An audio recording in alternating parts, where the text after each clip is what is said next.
You really think you're the greatest luchador of all time, huh? What about El Santo? Blue Demon? Eddie Guerrero? You think you're better than them? You keep my father's name out of your mouth. And yes, I am better than him. El Santo, I'm better than him. Blue Demon, I'm better than him. Any Guerrero you mention, I am better than him. I have been saddled with a crooked referee who is hell-bent on holding me down. And after all of that, Adam Pearce sends me home to cool down. Okay, me, I'm cool, okay? I'm the definition of cool. Oh, shut up, you wouldn't know what cool is. The only cool thing to come out of New Mexico is a show about how much meth you people do.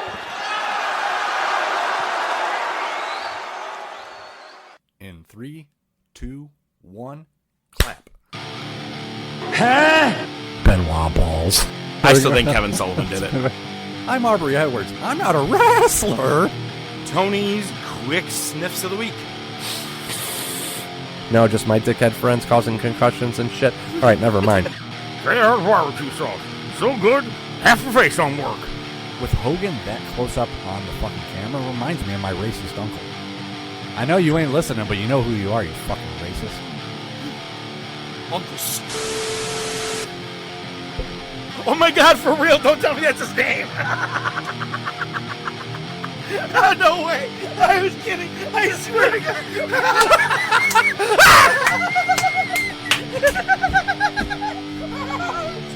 It was just the first thing you did. It was the first thing. Welcome to the Top of Wrestling with your hosts ODM and the Professor.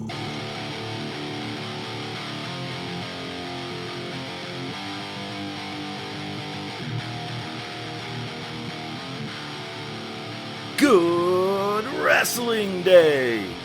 It's the Top of Wrestling Podcast. Welcome on back, as you do every week at 12 o'clock on a Wednesday. I'm the Professor, he's ODM. This week, we got news, results, bringing to the table. Still reliving those Monday Night Wars 25 years later to date. And this week, our top topic. It's going to be a fun debate of a topic. It is the top 10 greatest wrestlers of all time. And I'm going to already preface this right now. I don't mean technician performers. We're talking probably the biggest names in history that changed the game. You have to be, I would say, greatest wrestling character or personality of all time, if you want to call it that way. So that's going to be our debate. We both have a list for that. We'll see. I think ODM said he thinks we're going to cut at about a 50-50. I think we'll have 60 to 70% on the same page. He hasn't still finished his list because he's still debating everything. So, hey, what's up, ODM? Kayfabe, pal. To kind of add to what you were saying about the top topic, I think it'll be kind of the total package, and no, Lex Luger will not be on the list. But I mean, he did have that really awesome win against Yokozuna. Yeah, there is that. There is that. Well, he did have the win over Hogan for the title. That was a big one. Fair. You know, it went nowhere, but it's funny. I just saw a video of him. They talked about him in when he was doing the Lex Express and just how much he hated talking to fans and stuff. And he was like just a dick to kids and shit. I could see that. That tracks. And they're like, Lex, smile. And he goes, oh, my fake smile. I'm like, yeah, dude, they're literally pushing you to the fucking top right now. Yeah. Just do it. Well, that's Maybe why probably why you got to count out. That's probably why he can't walk now. That's drugs. So, all right, let's get into this week's news, man. Right away, I got to say, I knew he was from Buffalo. I knew he was a Golden Gloves champion before he became Johnny B. Bad or Mark Marrow. But he announced that him and his now fiance got engaged. And it's great because the two pictures side by side is her wearing Chiefs gear.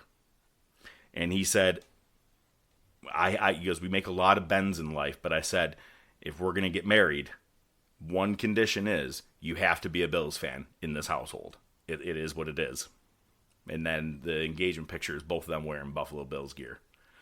I saw that Smart. picture. It's great, and I'm not one to usually say that a man should tell a woman what to do, but in this case, I'm going to let it slide. Fuck the Chiefs. Go Bills. Hit the music. The Bills make me wanna shout. Kick your heels up and shout. Throw your hands up and shout. Throw your head back and shout. Come on now, the Bills are making it happen now. Stand up now, come on and shout. Yeah, yeah, yeah, yeah.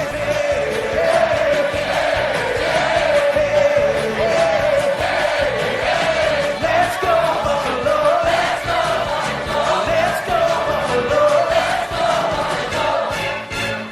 The Bills make me wanna shout.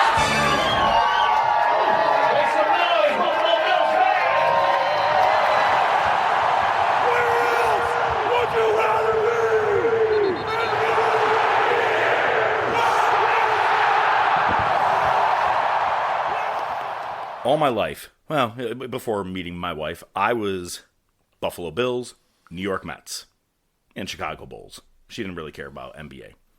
But her family and herself were New York Yankees, New York Jets. And I've told you this before, I've stayed so much at their house that you end up watching a shitload of Yankees games because they watch all of them every year, all, a fucking 162 or whatever it is. Mm-hmm. And so you have to end up becoming a Yankees fan just by heart. Wife did the same thing. There were so many Bills games on, she never watched a Giants game when you were in my house or when we're together. She ended up becoming a Bills fan. So I'm glad that his fiance did the same thing. Why would you want to be with the Queefs, you know? The Queefs. Let me tell you something. We don't need to review the whole game. I just want to say how much fun it was seeing Patrick Mahomes getting knocked on his ass constantly. That was great. That, and the guy that said he wanted to get an interception off of Patrick Mahomes at the end of the game gets an interception. Yes, good for him. First NFL interception is off Patrick Mahomes. And his first game was last week. Mm-hmm. And he was good in that game too, yeah. And I just got to say, the double spike. That was awesome. You can't write that shit. No, that's maybe one of my favorite celebrations. Don't even need a dance or anything. One spike, catch, another spike. That was perfect. All right, in wrestling news, news correction. Last week, we said, and I quote myself saying, I don't think Mike Rotunda's even going to make it probably to our next episode. Well, Barry fucking Windham is the one that said that he was in hospice. And his daughter and I don't believe it was Bo, it was just his daughter ended up doing a post about it. He's in a rehab facility because he had a heart attack. Two totally different things. Yeah, and it's hilarious. I mean, no, it's not hilarious that we got something wrong, but it seems like a lot of people got it wrong. Barry Windham maybe, has got a lot of, head damage from all those years in the ring. But the news, the correction came out maybe an hour after we got done recording last week. Yeah, I know. And I was like, I'm not editing it out now. I'm going to give you fake news. Boom. Yep. Yo, if I ever was like, I really reached out, I tried to get into this band or this wrestling promotion as like I don't know, even a commentator, whatever the fuck, I don't know, I'm just naming random shit. And they said no, they had no interest in me. That story would never make to anybody. Maybe my wife, you know what I mean? Fucking Enzo Amore admits he reached out to AEW and they said they had absolutely no interest in bringing him into the promotion. They bring everyone into that promotion. Mm-hmm. That should tell you something. Because as Simon Gotch said, he's an absolute abomination in the ring. Mm-hmm. Which, he ain't mine. Remember that promo? I don't know if we talked about it or I think you sent me the video. It was The Miz just running him down in an in-ring promo. Oh, yeah. Fucking outstanding. And Enzo was, like, speechless. He's like, how do I come back from this?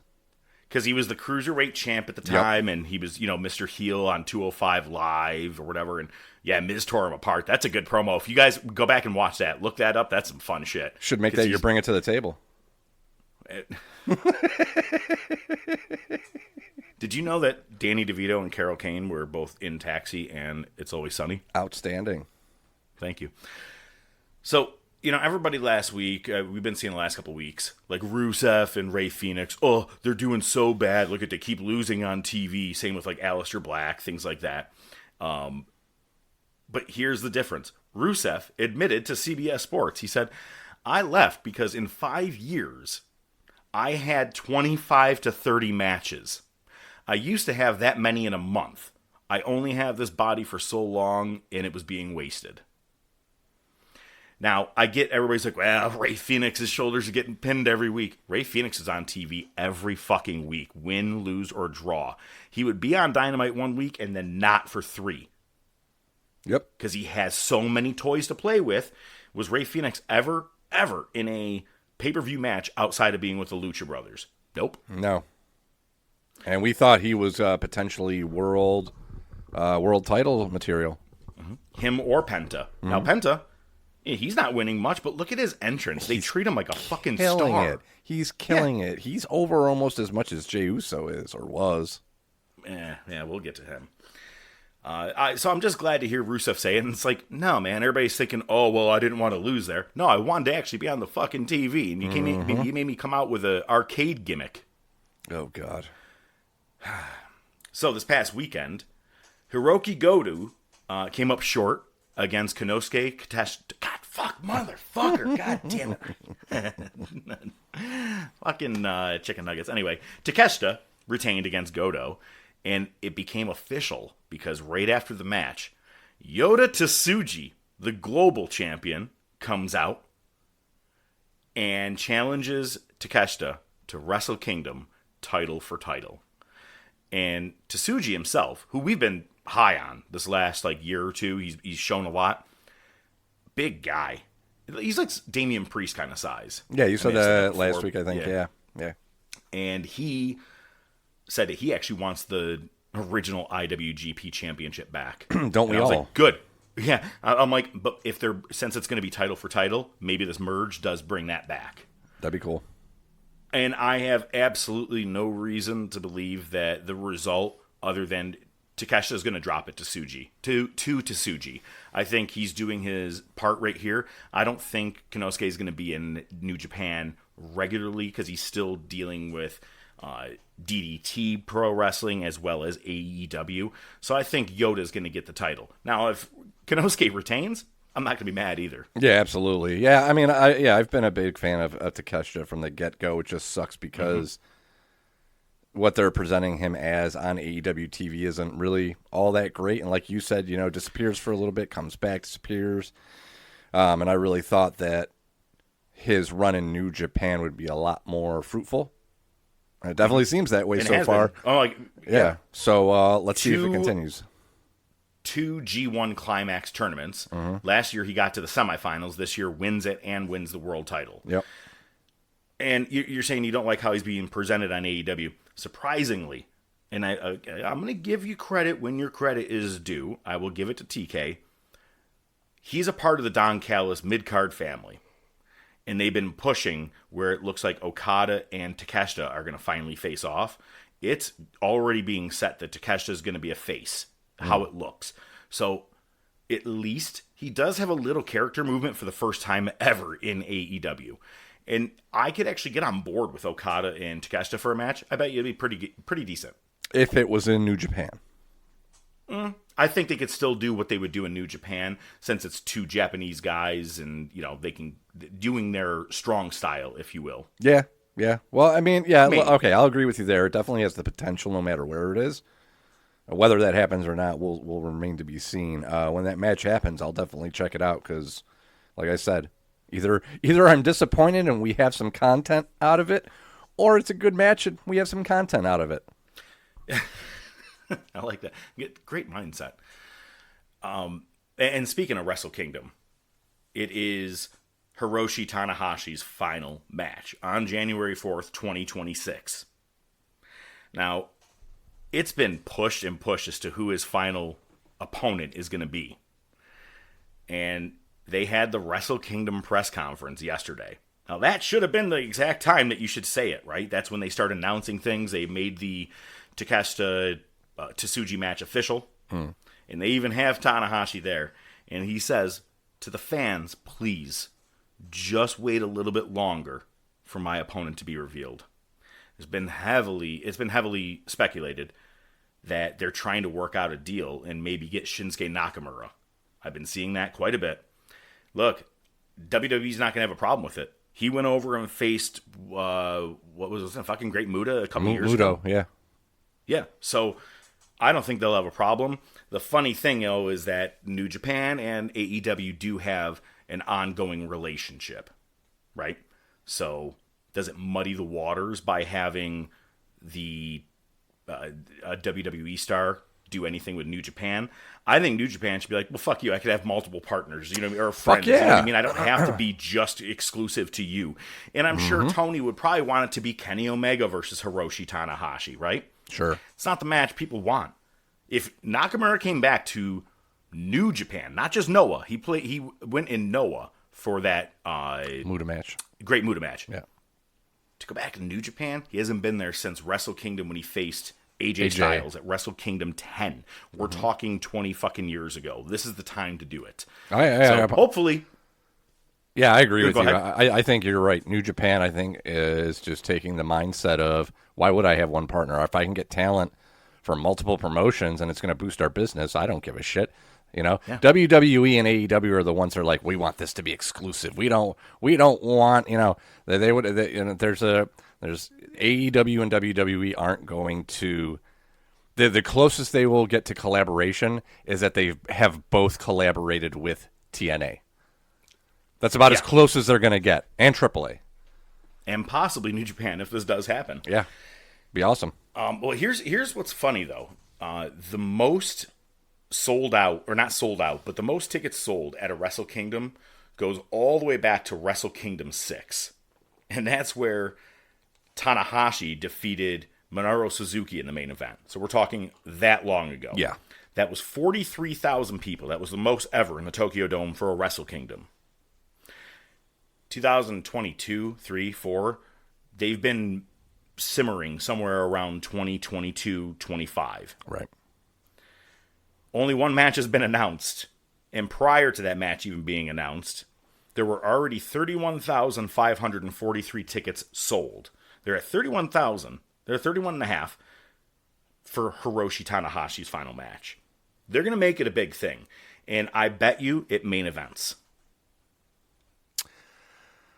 Maybe night 1 or you think night 2? No, there's no night 1 or 2 anymore. They only go one night. Oh, that's right. They cut that. Thank God for that. You think so, huh? Yeah, I mean, I could see it, I guess. It is a big deal. Tanahashi is the John Cena of New Japan. We've said it so many fucking times. Which is weird that they're retiring the same year. Yeah. Like less than 30 days apart from each other. That's crazy. Less than 20, really. And we're going to get into his little depart soon. So, Matt Cardona, he won the Juggalo Championship Wrestling title just 1 week after Vince Russo joined. Matt Cardona also came out as Indie Taker Matt Cardona. He dressed as Undertaker, had Sarah written on his throat, had the BDK thing written across his stomach. I think it was a Halloween night show. But he came out dressed like that. Okay. Jim Cornette on Vince Russo joining JCW. The shit writes itself. It's the best fucking headline I've ever written. And then I actually listened to the whole thing. He's like, yeah, that makes perfect sense. It's 100% right. Didn't I say that last week? I said, God bless you, buddy. That's exactly where you belong. Oh, God. So this past weekend, Ethan Page and Chelsea Green won the AAA Mixed Tag Team Championship. It is funny that she's tagging with him. You got Matt Cardona as your husband. Anyway. But they need to put Page and Green together on SmackDown.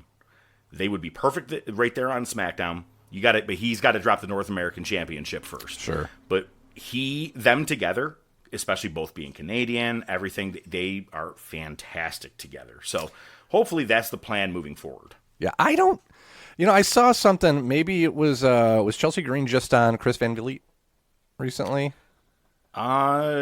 Maybe like a month ago. Okay. So videos maybe like resurfacing and shit. I want to say that Chelsea actually isn't Canadian. I think she went there for college. Oh. Never mind. I don't know. What the fuck do I know? They're just a good team together. It is a good team, and it's funny because they showed a side-by-side of when, what the fuck is his name? Sammy Guevara and Tay Mello won the AAA mixed tag, and it's like, wow, what a difference. Yep. Two that can wrestle and two that can't. Yeah, no shit. Look at, and I'm going to say it right now. Contract news. I'm just going to jump ahead about her. She is Chelsea Canadian. Green, She is Canadian. okay. Chelsea Green signed till 2030 with WWE. They see the value in her character. I've seen not older women, but like people like Lita and other ladies be like, oh, she would have worked in the Divas era. She would have worked just fine because her character. But she keeps that alive while everybody's just, I'm a proud wrestler and I'm going to win a match. And she's the one that actually is in character. Like, I've seen her talk regular, and then I see her character. It's two totally different people. Or a hyped up version or an annoying version of herself, maybe. She's a Karen. So I see them putting the strap on her within a year or two. No doubt in my mind. Yeah, I could see it. Problem is, they're trying to push Jade Cargill as your heel woman right now. Woman. But I'll say right now, best woman in WWE right now as a heel, sadly, is Becky Lynch. No one riles up a crowd like her right now. Yeah, I hate to admit it, but I mean, she's just leaning into it. I mean, I guess that's where you got to give Becky some credit is she keeps... I guess I'll give her a little bit. I was going to say she's stumbling on these things that just work. I think she is taking the initiative to make some of them work, like planting the seed. But she just leans into it, and she knows what works. She knows how to do it. I'm waiting for the day that the crowd starts saying with her, I'm the best woman wrestler alive. And that's not just me saying it. Other people say it. It's Sports Illustrated. It's Bleacher Report. She says it to a T every fucking time in that exact same order. Even Wade Barrett I watched was counting. He's like, this one, this one. You wait to the day the crowd is so annoyed, but they're like, fuck, she says it every week. We're going to say it with her. It's what they do. Well, it is unfortunately what they were do. I was getting quite annoyed with the crowd on Raw. They were in business for themselves. They sure were. All of a sudden, the Firefly thing was out, and I go, I haven't seen one Bray Wyatt move or tribute or anything. What the fuck? Like, it's in business for themselves. I'm going to blow over this as quick as possible. It is just kind of big when you kind of do hear about it. Donald Trump has been said that he's going to be trying to attend John Cena's final match. Care. I get it. I'm just saying. When has a president been like, all right, I got to go see this final wrestling match of this wrestler? It doesn't Donald matter Trump. who the fuck. I'm just, fair enough. Yeah, he's a reality star. When has a reality star been like, I want to go to, never mind. Donald Trump. Last time Donald Trump went to a match. So a couple years ago, we've been seeing the Devon Dudley had said he had experienced racism from higher ups in WWE, but he never fucking said who. He just kept being like higher up, someone in the upper management, was very, very racist to me. And somehow, he decided to spill it that it was JR who said he didn't like him because of the color of his skin. What I'm saying is, I'm not shocked that the boy from Texas didn't like the black guy. You know what I'm saying? Like, it's not a shocking thing to me. Maybe that's where Triple H picked it up from. Well, probably. But that being, and you know what? I've looked back at that interview or that promo with him. He said people like you. It could have been a million different things, and it could have been people from WCW. It could have been anything. He didn't say black people. I'm just saying. However, and not defending that thing. However, Devon did follow up saying, look, I got no ill will towards Jim Ross. He's also battling a lot of health issues. I actually hope he's doing okay. He gets better. He's like, it is what happened. But he said he has no ill will towards him. Yeah, he's also a very God-fearing man that Reverend, Devon was not really just a gimmick, He's a righteous man, so good for him. So I'm going to have to start doing these either like fun stats or funny things I bet you didn't know. Should make him bring it to the table. Wow, you're such a dick, dude. Fine. You'll know why soon. Anyway. Since joining WWE in 2016, Asuka has had a championship every year since. Whether it was a tag team championship, whether it was women's, NXT, whatever it was. Funny enough is that she's in the title picture right now with Bliss and Flair. She's been a tag champ with both of them and with her now tag team partner. But in 2025, she hasn't held a title yet. I really hope they pull the trigger next week on Raw just to give keep it to it her. going. It's a good streak. And it's funny because that whole Goldberg thing has resurfaced recently. Yeah, he's Some still bitter girl. the fact that some girl beat my streak. And all those matches went over 5 to 10 minutes, and she can wrestle. And she didn't take out one of the greatest technician wrestlers of all time with a fucking stupid kick to the head, you cocksucker. And it's an actual number, not a made-up one. Yeah, that got fabricated week by week. It's funny because, like, if you had a win, even if you beat 4 guys, it's still one match. And he was having, like, 2 3-on-1 matches, and they were counting him as 3 people. Oh, yeah. Also, fun stat. Since WrestleMania, everybody who held the title by that day or the day after has lost their title. It was down to Tiffany Stratton, and it was down to Dirty Dom, and Stratton dropped hers this past weekend. Dom is the only one still holding a championship post-WrestleMania. And he defended that Intercontinental Championship 9 times so far. Insane. Can't say enough about him. We're going to talk about him at Raw. Oh, fuck yeah. Recent injury news. Seth Rollins did confirm he is out 6 months in total with his injury. And he said, yeah, now some schmuck is going to have to hold my championship, either Jey Uso or CM Punk. Stay in character. Why not? We talked about Chelsea Green, but former WWE wrestler David Otunga, he's also an attorney or studies law. Can't remember which one it is. Law School, Mountain. Yeah. He said that Andrade could actually fight WWE legally on this full 1-year no-compete clause. And he said the one that does baffle him, but he doesn't think she'll be able to get out of it. You know who has a 2-year no-compete clause that took off from WWE? Was Samantha Irving. Dude, so just keep making your TikTok dance. I was going to say, videos. she's probably making a killing doing that. You know, we always make fun of, you know how Ricochet does the, aha, yeah.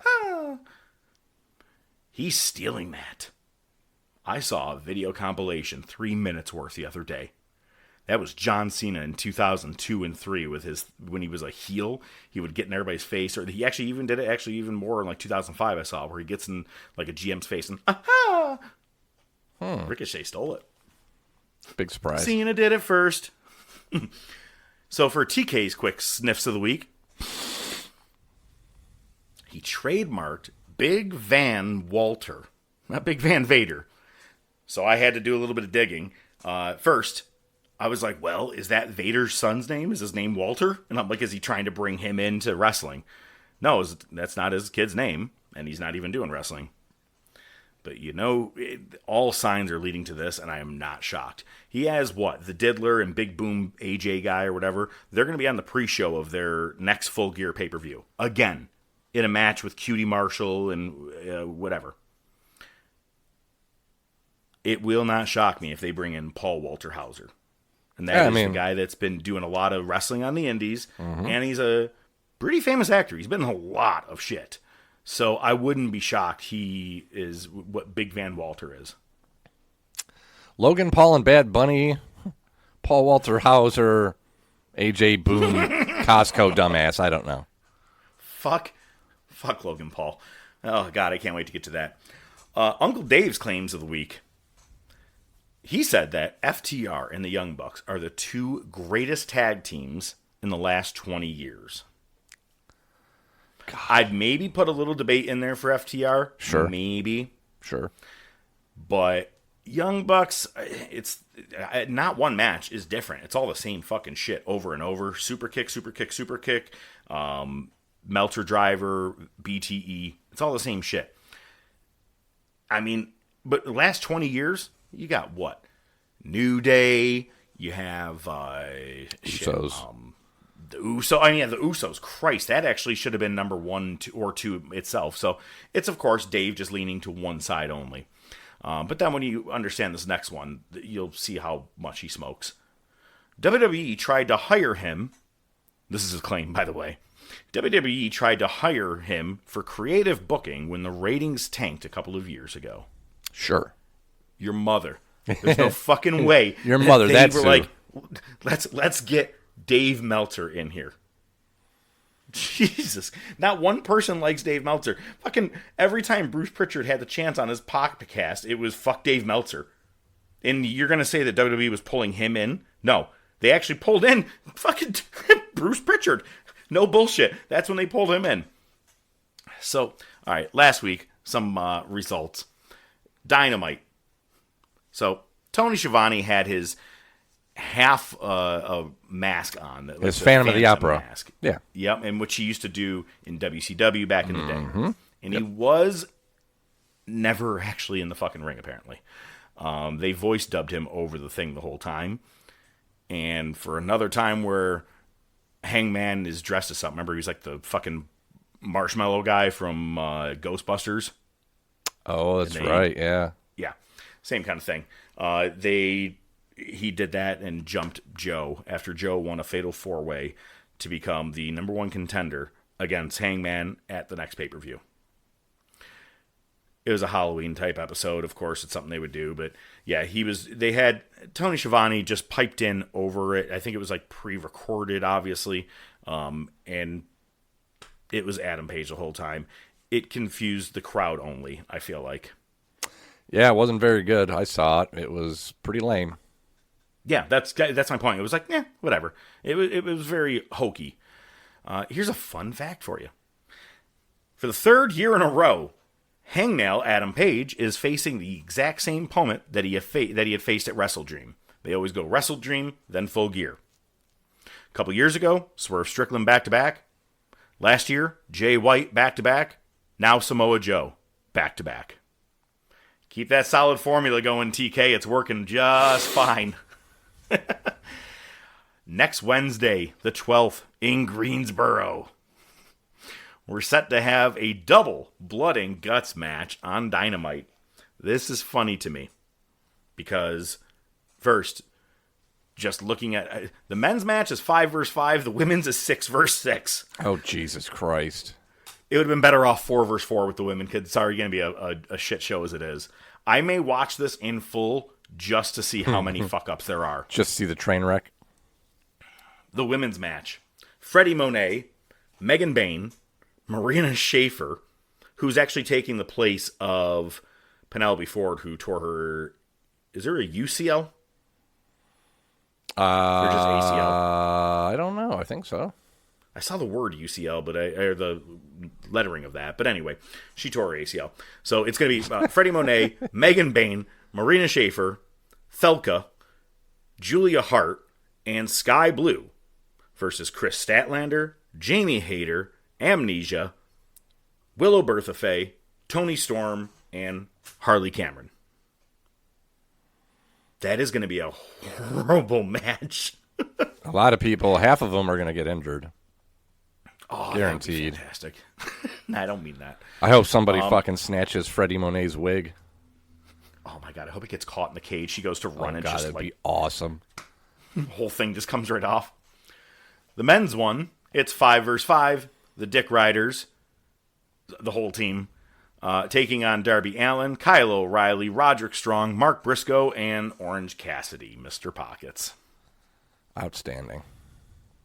We already know who's going to see that show.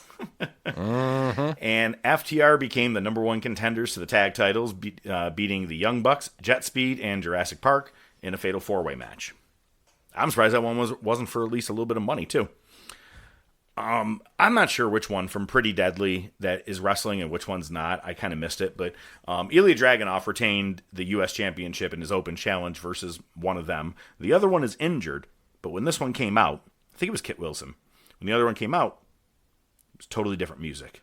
Like not even the same music as Pretty Deadly normally has. Kind of makes you wonder if they're just going to split the team because maybe he's out for like a full year. Well, Again, I don't give a fuck too much about Pretty Deadly to actually Me figure neither. out who's who. The MFTs defeated Rey Fenix and Shinsuke Nakamura. And then there was a moment backstage where all the tag title contenders were all fighting with each other and beating each other up. You got Ciampa and Gargano and a bunch of other guys.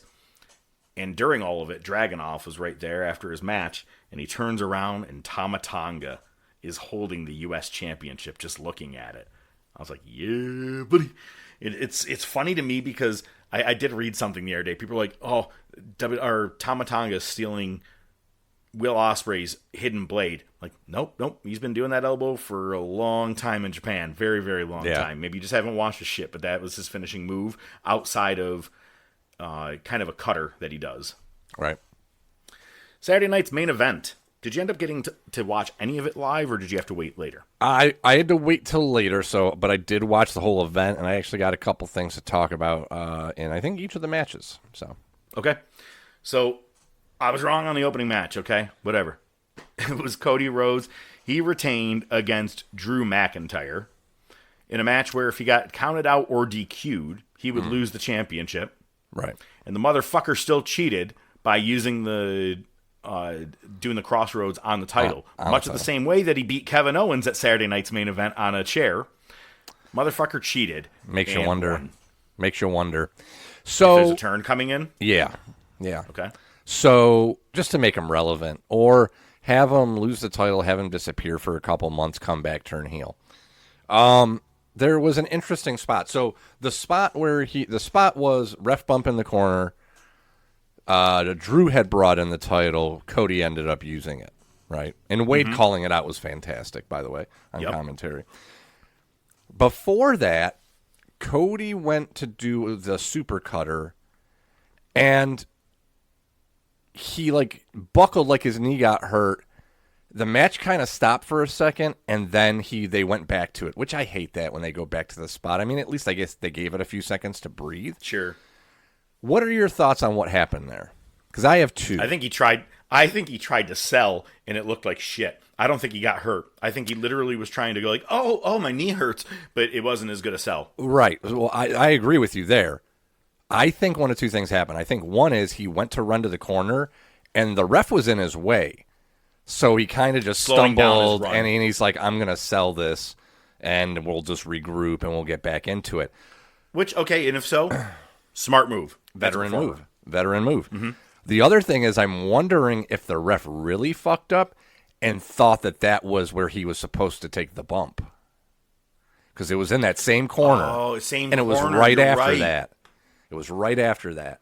Now that makes some sense, which would be both of them then. So it would be the ref being in the wrong place, wrong time, and then Cody having to slow down so he didn't misguide or miscue himself on this jump, especially because if you had to slow yourself down, the momentum he would have had to go up the rope like he normally would, he would have slipped or went down the wrong way or completely missed Drew. So I bet you it's a combination of both. I'll give you that. Yeah, but other than that, it was the match I think we expected it to be. It wasn't really anything to write home about. Again, if I 2K'd this shit, things would have ended totally different. Punk and Drew would have been face to face at the end of the night with titles, and we would have been heading into Survivor Series with a 1-versus-1 War Games match. Just kidding. Jade Cargill basically squashed Tiffany Stratton, which was, if you're going to go heel for her, I'd rather that than giving me a 20-minute match. I hate when a heel is supposed to win a match and it takes them so fucking long to win. Yes, it was decisive, and if you're going to push her as a world beater, then push her as a world beater. That's just the way it should be. It's hilarious. I had a couple things about this match. One specifically about the match. They did another knee injury spot. Tiffy early in the match went for the prettiest moonsault, and she got to the second buckle, and she went down with a quote-unquote knee injury. She hurt herself. I'm wondering, was that just did she botch it and they just moved on, or did they do that to try to make her look a little bit stronger in defeat? Like she hurt her knee, so it was easier for Jade. Okay, that's the way I looked at it. Which means, now look at producers talk with each other. Anybody faking an injury tonight? No, we're doing it in the second match. You know what I mean? Like they don't want to have the same shit. Yeah. My money would say that you're absolutely correct on the first match. and the latter part of what you said just for the second match. Right. First one wasn't supposed to happen. Second one probably was supposed to. Okay, that was my guess. So, and I just started thinking about this, when Jade Cargill debuted in AEW, we were all like, huh? If I'm not mistaken, that was the infamous Brandy Rhodes Shaq match. Yeah, it was fucking Cody and Brandy versus Shaq and Jade, right? Shaq, yep. Insane. Okay, Who but in after the hell told you that this was open mic night, bitch? Yep. But we had no idea who Jade Cargill was. We saw the potential. But here's the thing. How many world titles did Jade Cargill win in AEW? None. None. She was just TBS championship. None. She held the TBS title in an undefeated streak, dropped it, and bounced. Jade Cargill was the dominant force in your women's division for multiple years, and you never put the world title on her? Well, to a little bit of the defense, we all really did like Britt Baker and Thunder Rosa at the time. We were like, okay, they are good world champions. Sure. Jade's not there. But she wasn't trained properly to be a world champion. When has that stopped, Tony? Touche. They announced that there's going to be a 16-man tournament for John Cena's final opponent at Saturday night's main event. Show a bunch of different faces. They said that it's not even limited to people who are in WWE. There could be NXT. It could possibly even be TNA. I do like how they're doing this right now, and it's on Raw where they started doing the Tumbler where you get to see who's going to be in it. Yep. They only announced 2 matches so far. Spread this out. And what the smart thing is that you see how much behind everybody is. Let's say Gunther is in this, and the crowd is losing their fucking mind for him. You're like, okay, that's the guy. That's the one, right? Or like, just, this is smart. Pace it out slowly each week. This is a cool tournament. I'm for it. I'm still wondering who it's going to be. I want it to be either Gunther or Dom, to be honest with you. Yeah, I think it would be Gunther. Dom would be a good one, too. When I saw Nakamura was in there, I was like, ooh, I just want it to be Nakamura just so I could see Nakamura wrestle. You know what I mean? But we also did see Nakamura drop John Cena on his head. They're not allowed to have a match ever again. That's right. Was it the Exploder Suplex? Yeah, I believe, on a 4th of July episode. I'll never forget that because I was like, they even aired it and everything. Well, because I remember because Nakamura apologized afterwards. Yeah, apologize.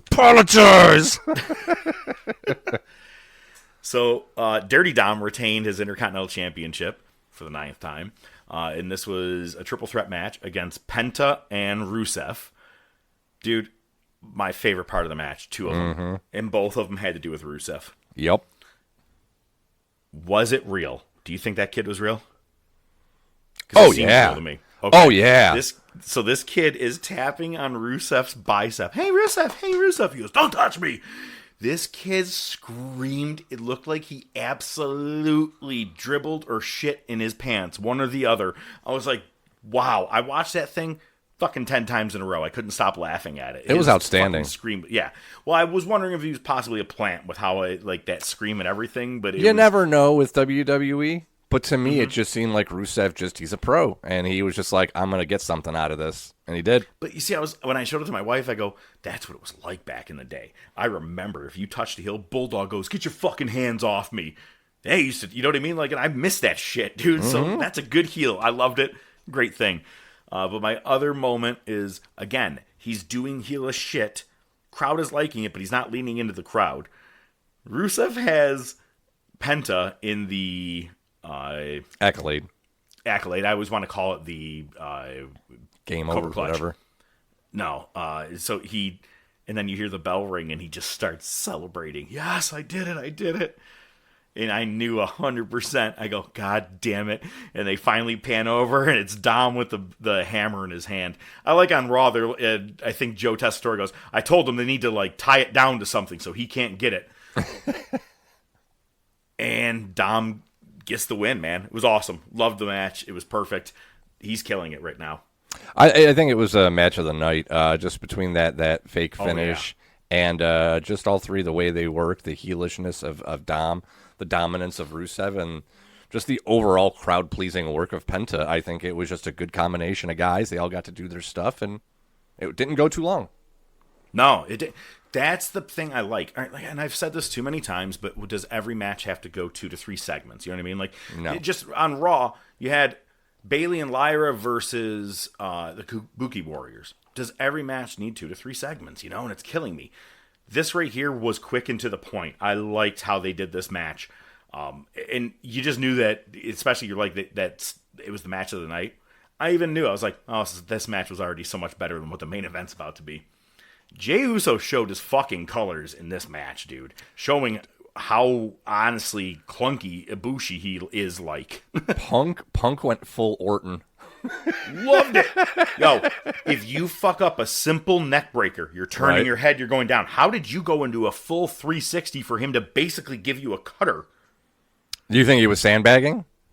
I don't know what he was doing, but Punk got up and kicked him in the back of the fucking head and was like, we're doing this again, motherfucker.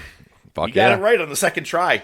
And then there was the water bottle thing. I don't know if that was just Punk's cute way of being like, oh, he's dazed and I have to get him back into the ring, so I'm going to dump water on him to wake him up and get him in the ring. That was probably a planned thing. Yeah, it's kind of lame. That one was okay. And then Jay just leaning up against the barricade at the end. They got a couple shots of him where he did not look happy. Looked upset, taking his knee pads off. I heard Rikishi's upset about it. Well, of course Rikishi's upset about it. When is he not upset about it? But look at, man, you didn't work as a world champion. Everybody liked it for the pop at WrestleMania. It was great.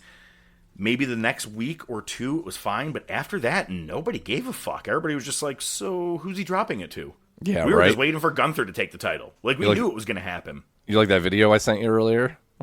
Yeah, oh my God. It's Jey Uso's entrance through 2K, but it's him doing his yeet in the crowd, and then it goes a few moments later, and he's in the same spot, and it goes 10 minutes later, and he's just getting to the floor.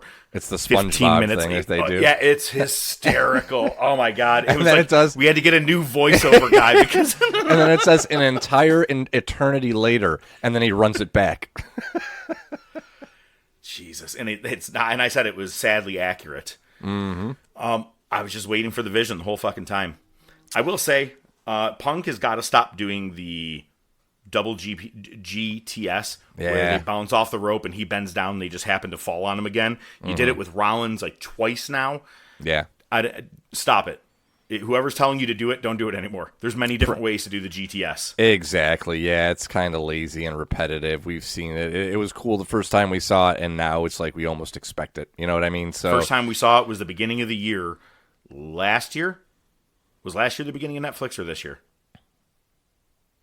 Good question. I can't remember yesterday, so I don't know. Fair enough. Whatever. But it was the first match between him and Rollins back, and it was on Netflix. That was the first time he did it. It was awesome that day. The next time he did it, I go, God damn it, you're doing it again? Like, I'm not a fan of it. Yeah. No fucking vision. Are you shitting me? Yeah, very surprised. I mean, I guess I kind of, had to reality check myself because, I had to remind myself, it's Saturday night's main event. It's probably not going to be a ton of crazy stuff happening. So I almost prefer it this way because, one, the title's not on Jay. 2, the Punk's on title. I think most of us are happy about that. And we know that it's not going to last forever, and it's probably not going to last a long time, and that's fine. It doesn't need to. We got the moment. We'll probably actually get the hope is that they get the title off Punk before we get tired of Punk as champ. See what I'm saying? So what you're saying is the landscape's going to change. Well, yeah, that's one way to tease people. And what a shitty way to fuck with people, man. Say tonight on Raw, the landscape's going to change, and you had the same Raw. What have I said? Every week is a Penta match, a Dom moment, Kabuki Warriors with Bayley or someone like that. It's all the same fucking people every week, and the Vision. That's all it is every week. So, let's talk about Raw. Punk opens the show. Logan Paul comes out, interrupts him, and then you got the Vision come out, and I did like Punk go, we're about to have a fight, so if you're not going to do it, get out of my ring. Yeah. But it was weird, because so then Logan Paul saves Punk and eats a tsunami. And we'll talk about the end of the show in a minute. I didn't understand it. Later, Punk runs into Jey Uso backstage, and he's like, "You the best in the world, Us. Yeet. I could be your tag team partner tonight. Yeet. All I do is yeet. Yeet." So now he's going to tag with Punk against the Vision. So Logan Paul's just out. All right, see ya. Roxanne Perez and Raquel defeated Nikki Bella and Stephanie Vaquer. Love the nickname Big Mommy Cool. Because Big Daddy Cool is Kevin Nash. Kevin Nash is the exact person who said Raquel needs to lean into her big girl status, being the tall person, run right with it. And now she's Big Mommy Cool. Loved it. And she's getting a match against Vaquer next week. Yeah, she's going to not win, but it's cool. Yeah, no, I'm glad they're giving her a little bit of airtime. You know, we always joke about her with the big ass back she's got, and you know, they showed some. Did you see the picture with at the end of Saturday night's main event? They were backstage. It was Punk like putting a chokehold on Post Malone, and then there was a girl that looked like Stephanie McMahon. It was so weird. I'm like, who? I didn't even recognize her. Yep, it looked like 2000s Stephanie McMahon, and it was Raquel. Yeah, absolutely. I actually read an interview that she did with, I think it was CVV, where she said, I have 3 rules when it comes to dating guys. 1, got to be a wrestler. 2 was another thing I can't remember. But 3, he has to be a minimum of 6'7". She can't be the short person in the relationship. Jesus. All right. Ah, damn, that's a huge bitch. I guess I'm out. We got another Nikki Bella and Stephanie Vaquer backstage thing where they just kiss each other. No, you're so good. No, I think you're a good. No, you are the best wrestler of all time. No, you are so good. I mean, are they just gonna have a makeout match against Io and Rhea? I'm thinking. I actually feel Nikki Bella's probably gonna turn on Stephanie. Yeah, that's what it seems like. Yeah, it looks like it. Penta defeated El Grande Americano. Good match. I liked having Bravo and Ryo or whatever his name are. So, you know, bait yeah, done. I remember. Yep. Dom comes out to a fucking huge pop. 1 year ago, if this guy just had the mic in his hand, he couldn't even be heard over the loudspeaker. Now he's getting pops for coming out, and people are like, shh, what does he have to say? Like, shit's changed. Calling himself the greatest luchador of all time. Rey Mysterio comes out, and he hasn't been seen or heard of since WrestleMania, where he gave his spot to Rey Fenix during the pre-show because he was injured on SmackDown during the dumb Battle Royal for the Andre the Giant thing. And Rey saying, you think you're better than this person? You think you're better than this? You think you're better than Eddie Guerrero? God damn it, when Dom goes, you keep my father's name out of your mouth. That was fucking outstanding. Outstanding. And then after that's over, you get Wade Barrett and Joe Tessitore at the announce table, and all of a sudden Becky Lynch just jumps up out of nowhere and jumps on top of the table and starts cutting a promo. My like hot husband is at home. What'd you say? Dressed like Darth Vader. Did have a Darth Vader kind of look. That's what I thought you said. She, the best thing. She's like, and you know what? I was told I had to go back home last weekend because I wasn't cool enough. I had to calm down. I'm cool. I know what cool is. You know what? I'm cooler than all of you. The coolest thing that ever came out of here in New Mexico is a show about how much meth all you people do. Outstanding. That's all I could think of because they did a lot of shots of the desert. I'm like, I feel like I'm watching Breaking Bad. But dude, you hear a like that, and then you watch Wade Barrett take his microphone and flip it right up above his head, like the sliding part, and you see him just laughing. I was like, it was a great line. Show about how much meth you people do. Mm-hmm. Awesome line. And I love how, again, we talked about it. That's not me saying it. It's Sports Illustrated. It's Bleachers Report. Like, she's annoying the crowd enough. She's the hottest heel in women's wrestling, any company right now, guaranteed. Yeah. Maybe Mercedes out of just pure hate, but someone who's actually doing heel. Yes, thank you. Someone who's actually doing heel work. Yo, are you okay over there? You look like you're about to fucking like shit your pants or have a back spasm. I feel like my hip's about to pop out. I'm watching you over there. It looks like you're taking a dump into your office chair. Yeah, no. Go ahead. Interrupt the show to point it out. Make it your bring it to the table. Wow, man. Some people have bring it to the tables. Now, there was one thing I will say, is that there was a fan that was standing up and clearly flipping off right at the camera. He was like 3 rows back, just solidly flipping off the camera, and then they finally zoom right back in on Becky Lynch. They zoom back out, that guy was gone, and I didn't see him sitting or anything. I think they threw that guy out or put him in a different seat for the rest of the night. The Kabuki Warriors defeated Bailey and Lyra, and then the tag champs come down to make the save afterwards, but sick ending where Lyra goes to jump off of the top rope, or maybe the middle rope, kind of almost like coffin drop like, where she was going backwards towards Asuka, and Asuka caught her in the Asuka lock or the chicken wing and tapped her out. It was just a sick ending. I liked how it was done. As much as I make fun of Lyra Valkyra and her name and her birdness, she's growing on me, honestly. And I think Bailey's the right person to have her with because the characterness is growing on me too. Yeah, they tried putting her with Lyra with Becky and that program. To me, it just didn't work, dog. No. But Bailey is working out much better. Still not a huge fan of Lyra. I'm going to need to see a lot more to get swayed the other way because she's too fake. See, now to me, I see fake, but not as fake as Kairi saying fake. Yeah, that could just be the language barrier. Or it's the anime comedy style. Japanime. Phenomenal Lee, I guess we'll call it that, right? That's what Wade Barrett called him. We could call Little John for catching that one. AJ Styles and Dragon Lee defeated Judgment Day to retain the tag team titles. Dom and Sheamus got involved.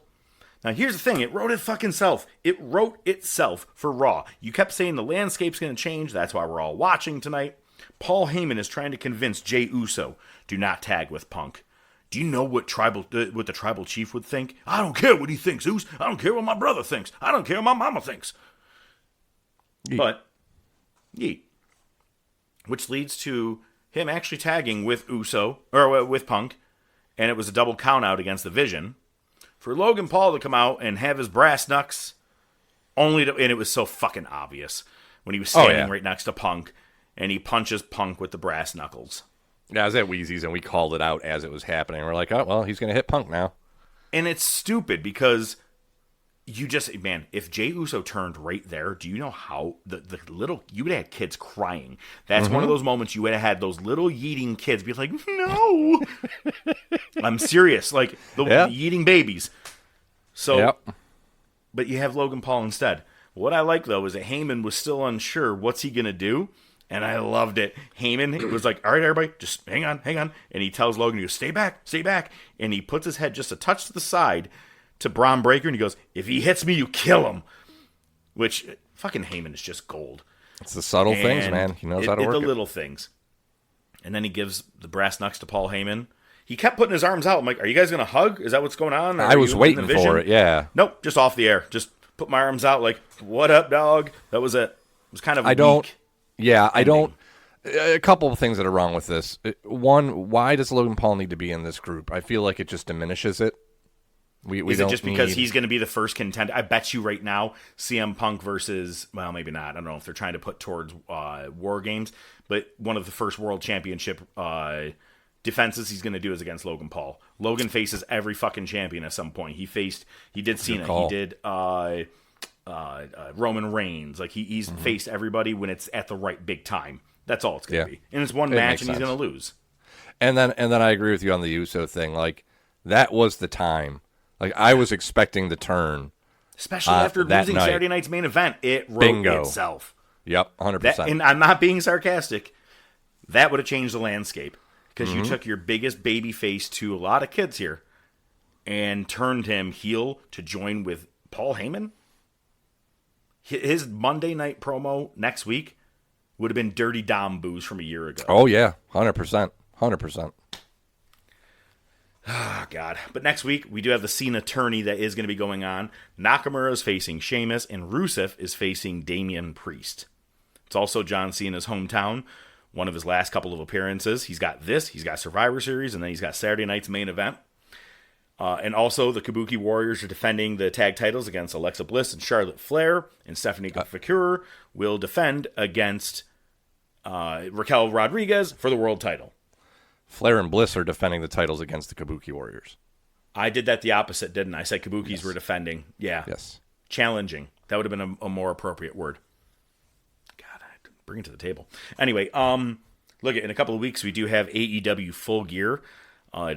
World title match, Hangman Page versus Samoa Joe. Freddie Monet is challenging, look at that, for the AEW Women's title against Chris Statlander. Tag titles, Brodito versus FTR. And a $1 million bum fight, Kenny Omega and Jurassic Park versus Young Bucks and Josh Alexander.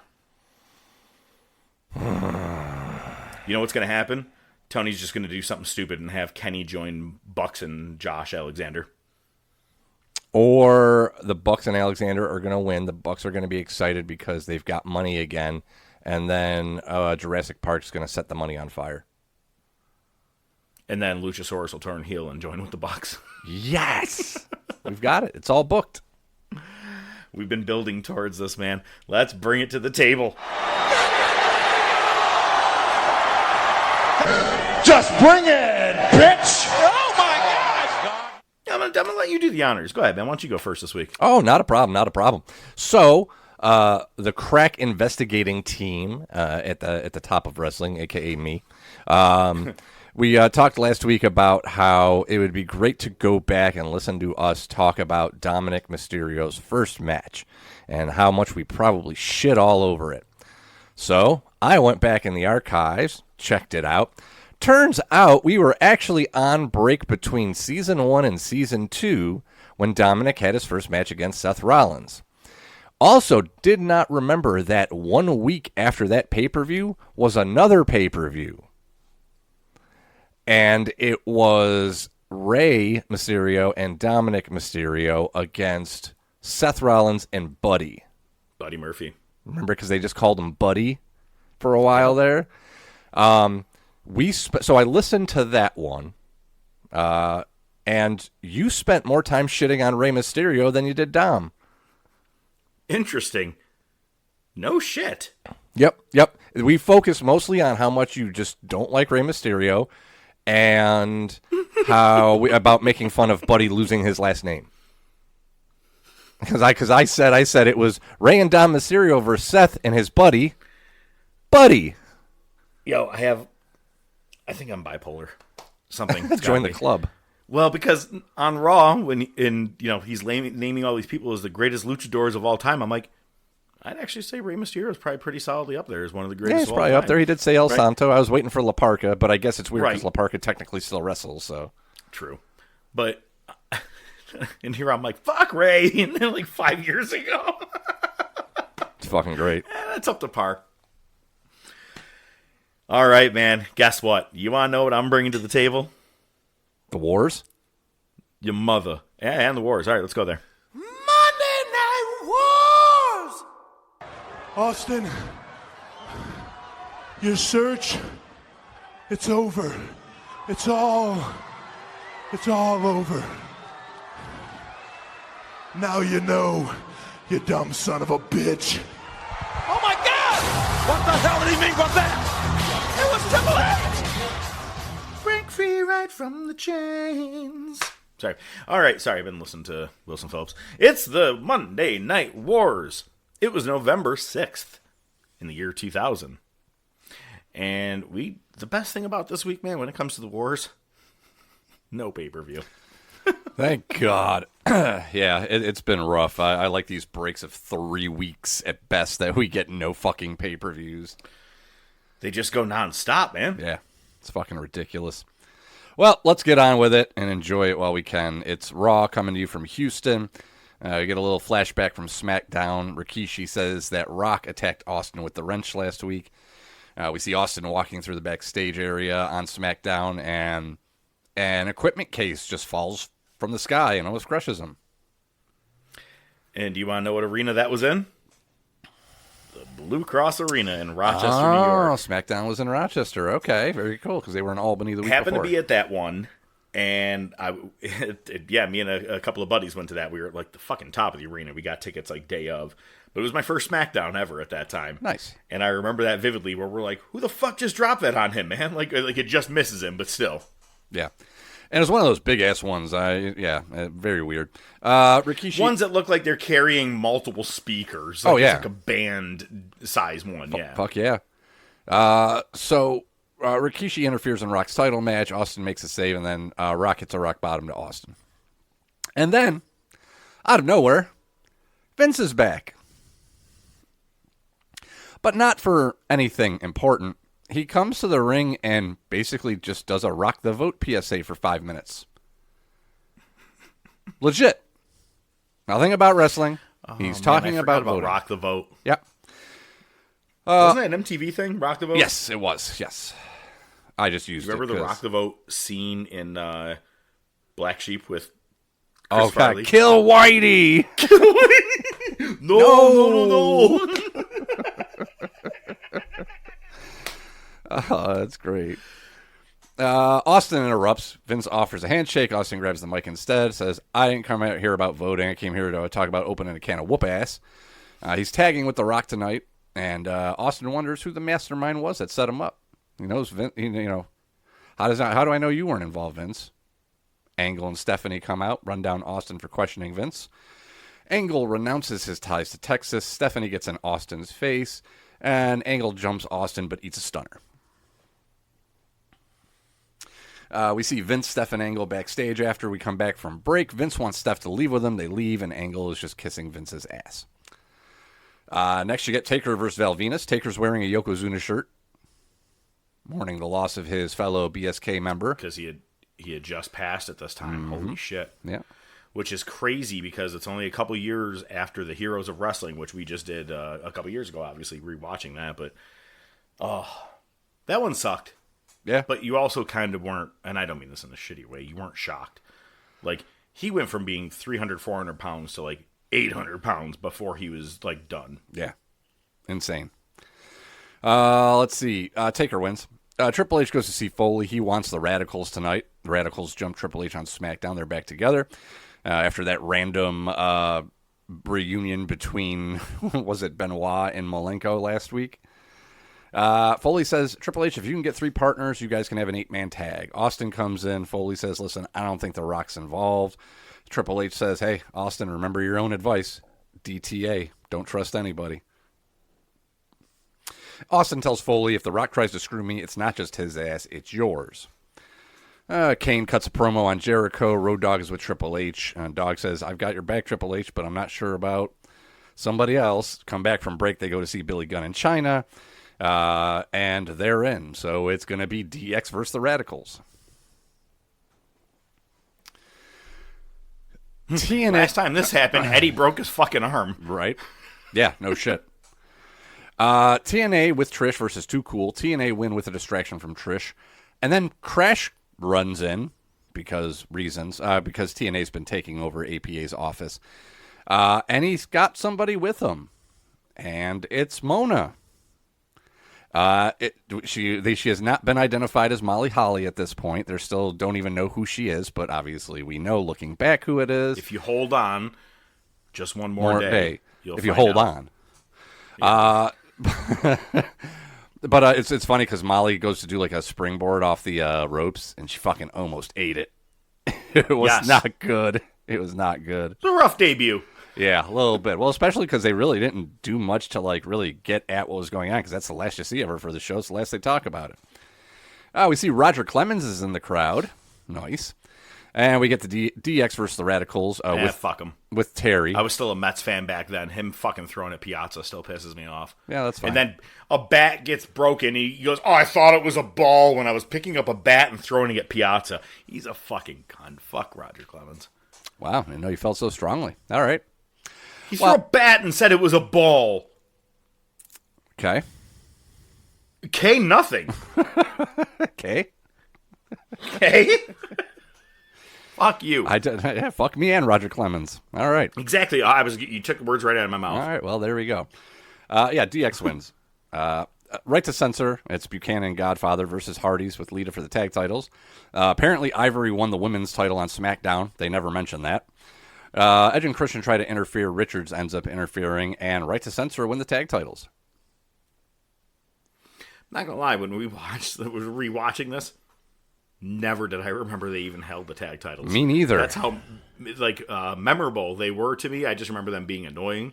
I didn't remember they actually won the tag titles until rewatching this. Yeah, we'll see how long that lasts. Let's see. Angle finds Rock backstage, attacks him with the title. Christian plays Benoit's theme on the kazoo while Edge makes up lyrics.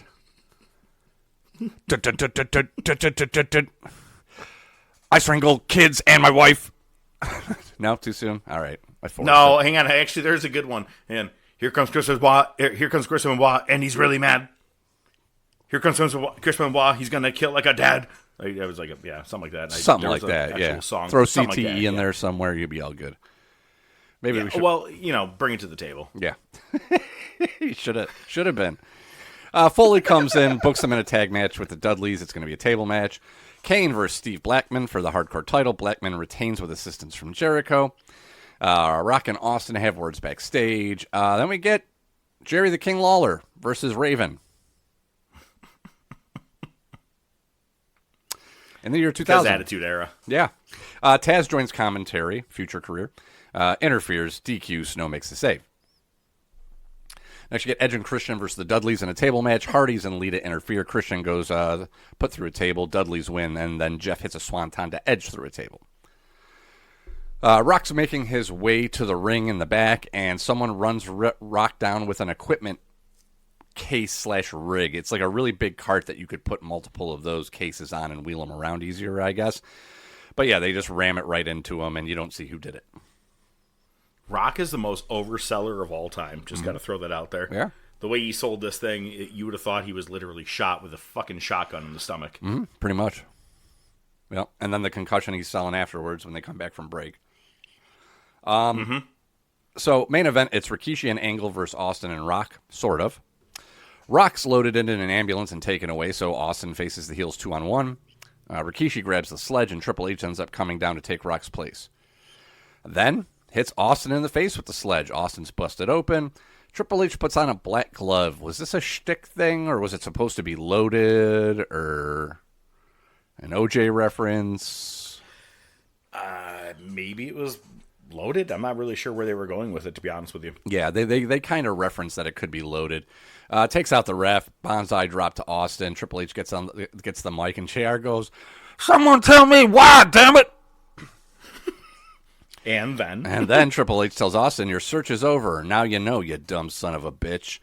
Kayfabe Pal, historically in my mind, and you can tell me if I'm right or wrong or just to wait, you look back on things sometimes and you just get them completely wrong.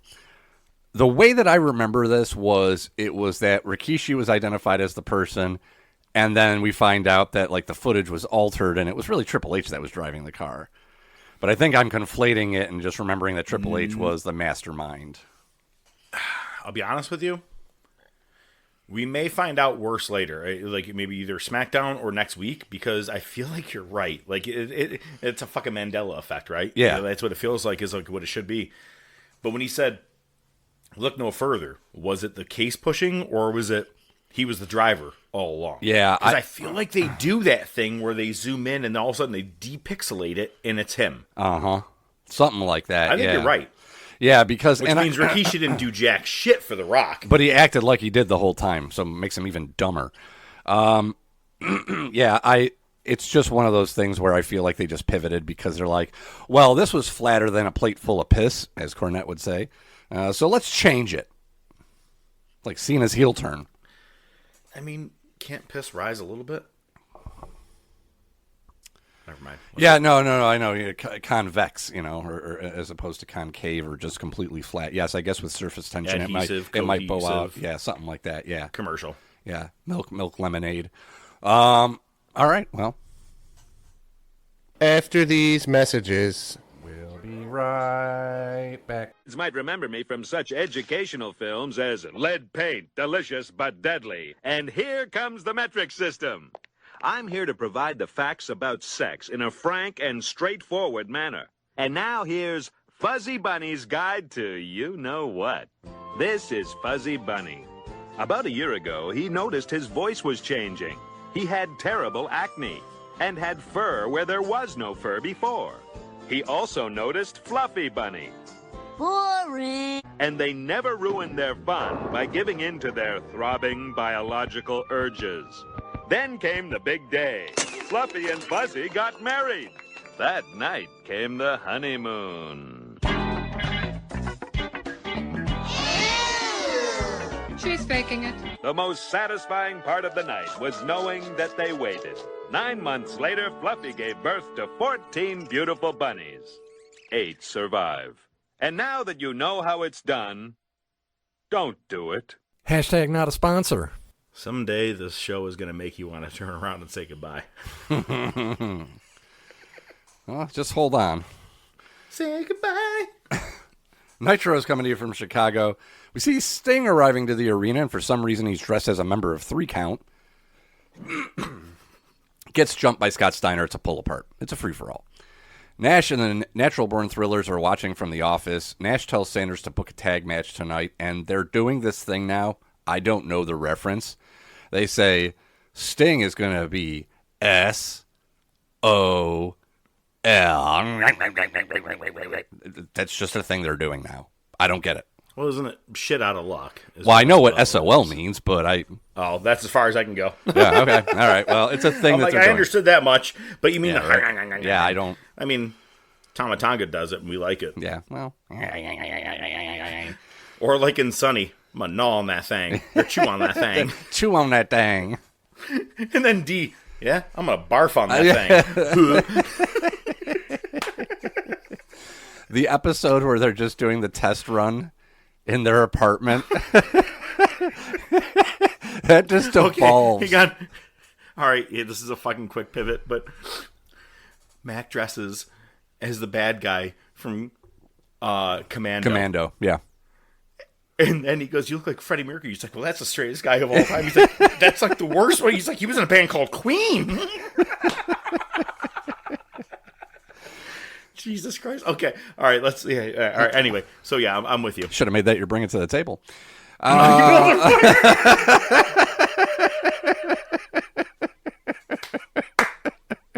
Can we go back?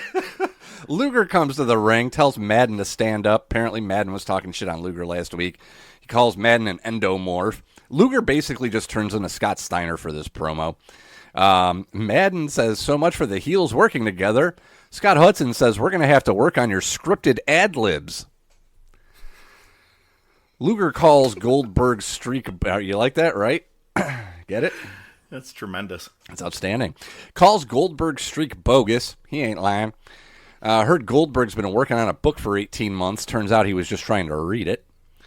Luger has a copy of the recent WCW magazine. And he says there's an article about a whole chapter from his book. And it just so happens that Ross Foreman, one of the editors of the magazine, is ringside. So Luger brings him in and says, "What did you find more interesting in the magazine, Goldberg's chapter or the story about me?" And Ross says, "There's no article about you in there." Luger runs down the roster, puts Ross in the torture rack, and the refs break it up. And kills Liz. Eventually. A couple years, 3 years. The Broads with Nash and the Natural Born Thrillers. Nash has Goldberg's book, and he's reading it, and he says something... Like, he makes a comment. He's like, "There's a whole chapter here about him being a cop or something." I don't know. It was something weird. Broad asks about Stasiak being out of Natural Born Thrillers. Nash says we're stronger without him. And somebody just drops something in the background. Like, you hear somebody drop something, and Nash says, "Hey, pick that up." Nash wants Booker tonight for the title. Stasiak comes in and apologizes, wants to prove he's part of the team, and he doesn't want to face Reno tonight. And Stasiak tells Nash, "I'll be in your corner tonight." Lance Storm with Team Canada versus Kiwi with Paisley. Shivani with... do you know who Paisley is? It's King Charmaine. Or Queen Charmaine. Queen Charmaine. Well, which is Booker's wife. Yeah. Yes. Mm-hmm. Tried to bring that up. Yeah. No, I think we brought that up when Paisley first came on the scene with Ikea. Did we? Okay. I didn't remember we actually covered That's fine. it. We've reviewed a lot. It's okay. It's understandable. Shivani, the flub of the year possibly, and I feel like he's done this before.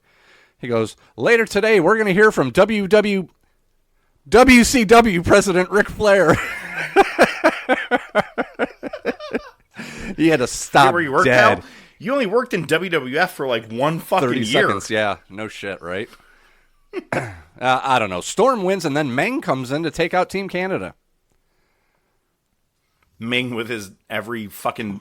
I swear to God, he has like a contract of quarterly. He has to show up on Nitro and get paid however much money. You know what I mean? Right. Like he shows up like every 2 to 3 months. Yeah. It's like AEW. Oh, yeah. Jeans with Goldberg. He's going to be facing Luger at Mayhem. Apparently, Bam Bam Bigelow came back on Thunder and is facing Goldberg tonight. Goldberg says, I don't know why Bam Bam's been home for 5 months. Last time, didn't we hear that like he saved some kids from like a fire or something? Yeah, 100%. Smoke inhalation. Yeah, well, you know, it's rough in the streets. Had enough of Luger's crap, then Luger comes in and leaves Goldberg laying. Stasiak comes to the ring to face Reno. Reno doesn't show. We cut to the back, and the Thrillers find Reno put through a table, and Stasiak wins. Flair comes to the ring. He's here to fix WCW. Good luck with that. Says Mayhem will be the best pay-per-view in a long time. Rection versus Storm for the last time. Luger versus Goldberg. We already knew these matches, and he says Booker Steiner will be a cage match. Steiner's conduct is unacceptable. Steiner comes out and grabs Flair. Booker makes the save. And now Flair decides, well, it won't just be a cage match. It'll be a cage straitjacket match. You're still going to win by pin or submission, but now you can get the straitjacket and use it on your opponent. Sure. So is it just two guys in a straitjacket just running at each other, battering ram style? That would be, don't give Russo any ideas for JCW. Sorry, just imagining, but we like just two guys just bumping at each other. Just I could just think about when I was in Insane Asylum. Same thing. Anyway. Two Mel Gibsons from Lethal Weapon 2. That's what it'll be. Flair tells Steiner, "You lay your hands on anyone outside of a match, I'm going to fire you." Then we get a paid announcement by Jimmy Hart. It's an open challenge to radio DJs. He reads submissions from famous DJs, calls out Bubba the Love Sponge, and then Mancow walks in. Remember Mancow? Oh, I do. He already had a match in WCW, didn't he? One. Yeah. And then Mancow gets jumped by 3 count and Jimmy Hart. Hooray. We get 3 count versus the Young Dragons, but Jamie Noble, is no longer in Young Dragons, took the mask off, and Evan Courageous is out of 3 count, so it's 2 count versus, I guess, still the Young Dragons. And then the Thrillers come in. Apparently it's going to be a 3-way dance, and the Thrillers win. And then Jamie Noble and Evan Courageous show up and clear the ring. Sure. Smooth, we see Smooth at the limo, teasing who's in the limo, and they come back from break and they just fucking tell you without actually clarifying that was the person in the limo. It's DDP. He's back. We're not going to do the TV reveal as we should. We're just going to tell you, and we're going to skip ahead. Just assume that you'll connect the dots. DDP talks about having a non-televised match against Booker for the title. Just does this long-winded promo, says he's back and he's jacked, and then we have the Battle Dome guys are ringside. Battle Dome was apparently a show that was a mix of American Gladiators and wrestling. Mm-hmm. Scripted. Yeah. Oh, yeah. Never watched it. No one did. So DDP says, you know what, I got some friends, and he just calls Buff Bagwell, the Cat, and Rick Steiner to the ring. And they get into a scrum with the Battle Dome guys. And then Buff calls them the Battle Dome Queers.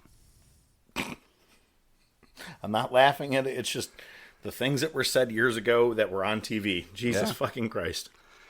The Broads with Stasiak says, I had nothing to do with Reno's attack. Jarrett and Steiner versus Buff and Sting. Buff eats a guitar shot. Steiner recliner for the win. Alex Wright with Disco Dish Rag versus General Erection with Major Guns for the U.S. title. For some reason, they're still letting Dick Nuts cut promos. He tries to interfere. MIA run him off. Erection retains. And we get a random Team Canada Jim Duggan promo, because that's worth our time. The Broads with Booker wants to know what Flair said to Booker earlier. Booker doesn't answer the question. He just cuts a promo on Steiner. We got Bam Bam versus Goldberg. Luger's watching from the top of the ramp. Goldberg wins 15-0. Steiner comes to the ring, promo on Flair, says he doesn't take orders from anybody, and then joins commentary for the main event, which is Nash versus Booker for the world title. 5.5 minutes left in the show when the bell rings. Ref bump, Stasiak in, clocks Booker with the brass knucks. Nash sets up a power bomb, and Stasiak hits Nash with the brass knucks. Rolls Booker on top of Nash. Booker retains. And Steiner grabs Booker as they go off the air. It's funny. Do you think with Goldberg restarting the streak, do you think he thought the company was going to be around longer enough to beat his old streak? Yeah, that's interesting. I mean, did he think it, or did the booking team think it? Like, what did they, because that's too. Because Goldberg might have just been like, I really don't give a shit. I'm getting paid, and if I get fired, I get time off. Really wasn't on their side at that point. Yeah. I'm saying, like, if he's 13-0 right now, he's not making it there by March 2001. Definitely not. Oh, WCW, silly bastards.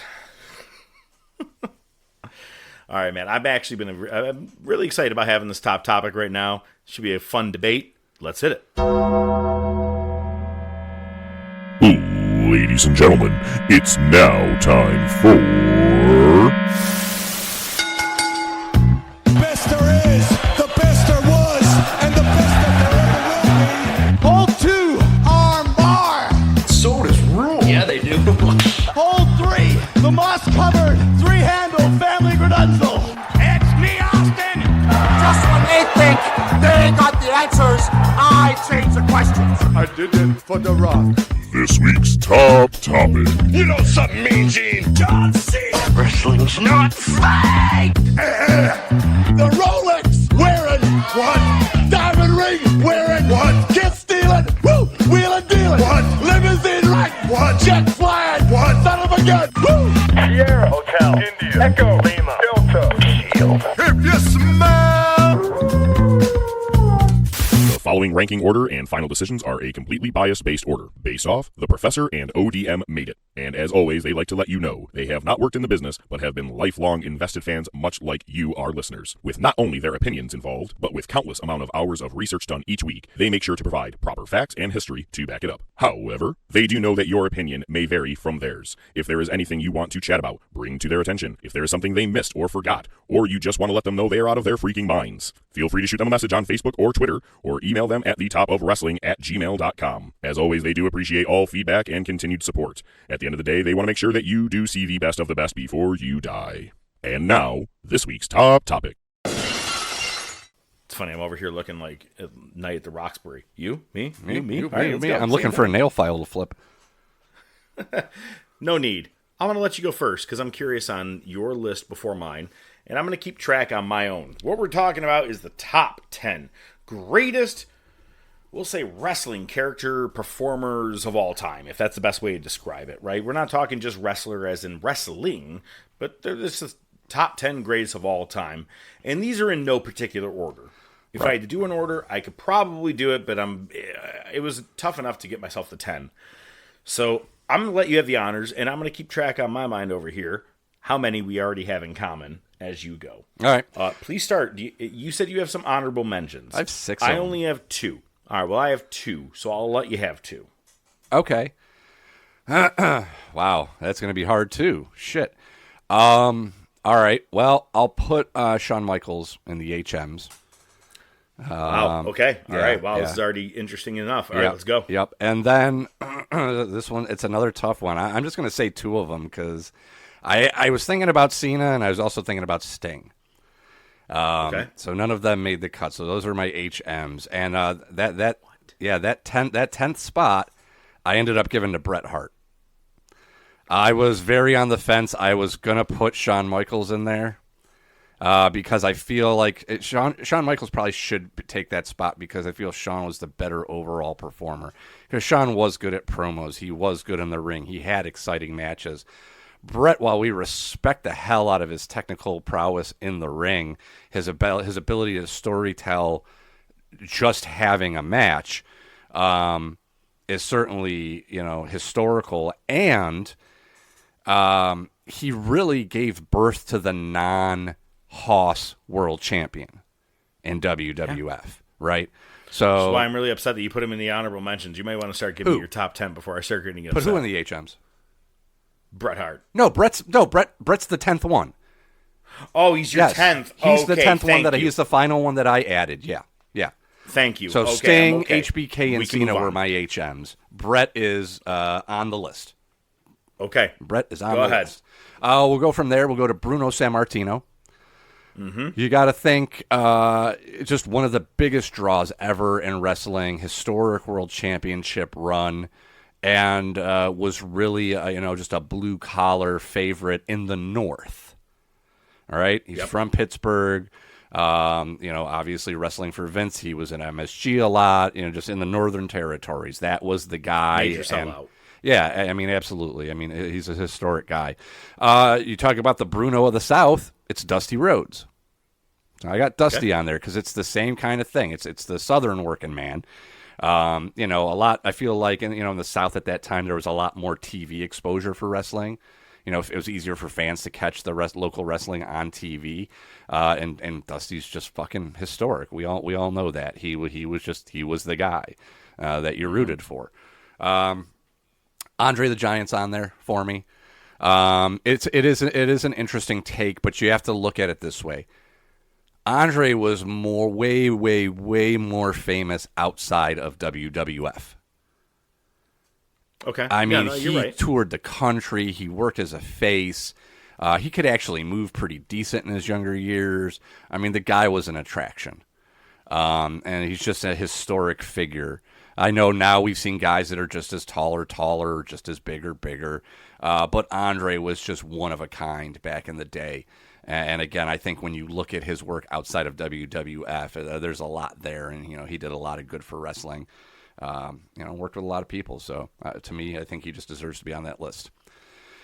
Now we're going to start getting into names that you're going to recognize and appreciate more. And it's funny because, we did talk about how this guy's time in WWF wasn't, very lengthy or maybe even fulfilling as we thought. But it doesn't change the fact that he's one of the biggest names, one of the biggest merch sellers ever. It's Austin.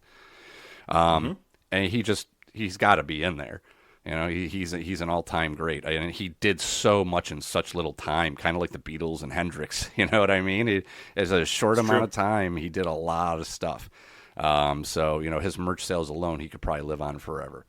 And he's still selling merch, you know what I mean? Next guy, a guy that we like to shit on a lot, but again, still got to put him in there. It's The Rock. I hate the fucking guy sometimes, especially nowadays, but I mean, just watching his ascent cleanly doing the wars, you get a really good appreciation of what he did. Yes, you can talk about the once-in-a-lifetime, twice-in-a-lifetime bullshit and debacle, but the fact of the matter is he was the most electrifying man in sports entertainment. I mean, for a reason. He fucking hooked you when he started talking. He was like Punk before Punk on the mic. You know what I mean? He just drew you in. Another guy we like to shit on, Goldberg. No matter what you want to say. Jesus Christ, are you fucking high? Listen, we're talking. Did you really put Goldberg in your fucking top 10 greatest wrestlers of all time? We're talking total package. You're right. Hang on, wait, right. This is your list. I'm sorry, I forgot. We're talking about drawing power. We're talking about merch sales. We're talking about legacy. We're talking the total package. If you just said in-ring ability, no, he wouldn't even be fucking in the top 50. But if we're talking meaningful to wrestling, Goldberg is meaningful to wrestling. Over Sting? You think Goldberg is bigger over Sting? I hate to fucking argue and cut you off here, but you're thinking over Sting, John Cena, Goldberg is bigger? I do. Yeah. Oh my God. We should quit this fucking podcast together right now. God damn it. All right, what the fuck are we doing this thing? Well, go ahead, please. Give me the rest of it. Let me guess. Fine. Fucking Jeff Hardy and the Young Bucks. Go ahead. Well, I don't need to say it. You just said them for me. Listen, it was a hot take, and I didn't have him in there at first. But again, if we're talking overall, we're not talking about good in the ring. We're talking everything, and everything includes your impact on the business, your merch sales. But John Cena under Goldberg? John Cena is a way bigger merch seller of all time than Goldberg, man. Yeah, but I feel Goldberg had a bigger impact than Cena initially. Yo, you're the Dave Meltzer to Kenny Omega right now with this Goldberg thing. Keep talking your shit. At least I'm not going to say CM Punk 10 times. My final Guess three. What? Only 4. My final 3, Undertaker. He worked his way up from the, he worked. He hustles. He lived out of his car, whatever, yada, yada. And unintentionally just became one of the biggest names in history. So there's that. And the last two, we talk about them hand in hand all the time. I'm just going to say them both at once. It's Hogan and Flair. Everybody knows those two names. You ask somebody, name me 2 wrestlers, they're probably going to say Hogan and Flair. Or Goldberg and Cena. Jesus fucking Christ. All right. I predicted it dead on. I said we were going to get 6 out of 10 when I texted you. You did. It's exactly where we're at. It's 6 out of 10 in the main top 10. Honorable mentions change a bit. If you had him in an honorable mention and I had him in an actual thing, didn't count. Doesn't count. Versa. Absolutely.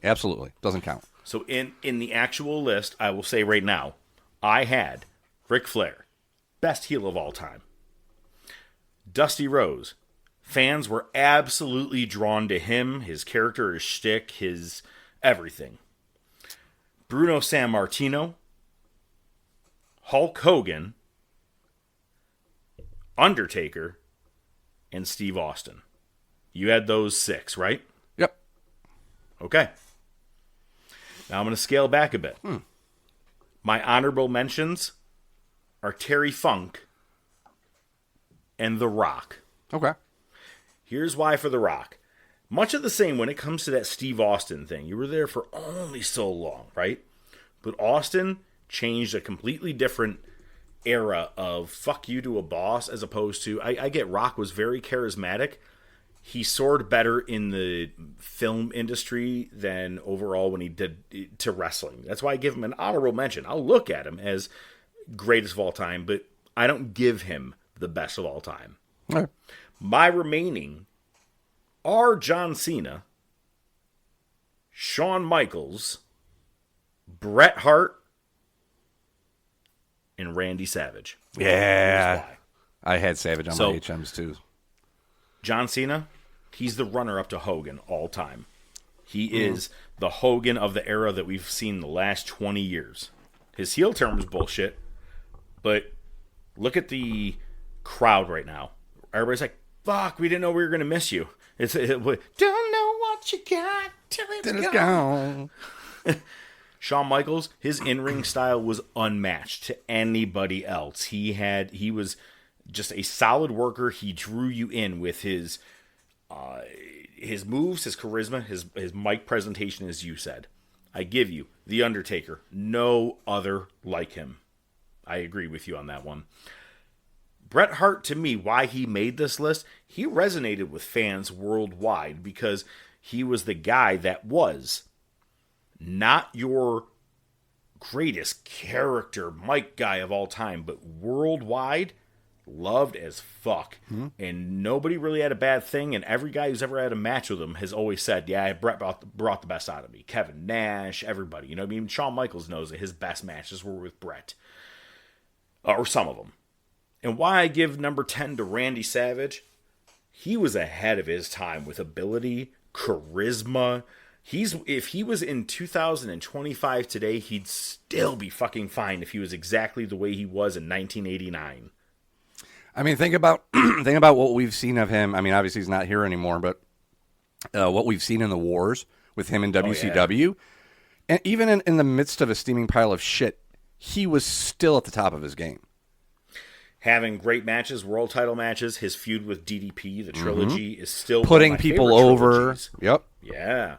So to me, that's why I put Randy Savage over The Rock. The Rock didn't make my list because he became a big star in Hollywood, but when push came to shove, when it was really down to the wrestling and everything you did, and yeah, Rock was probably a pretty decent merch seller.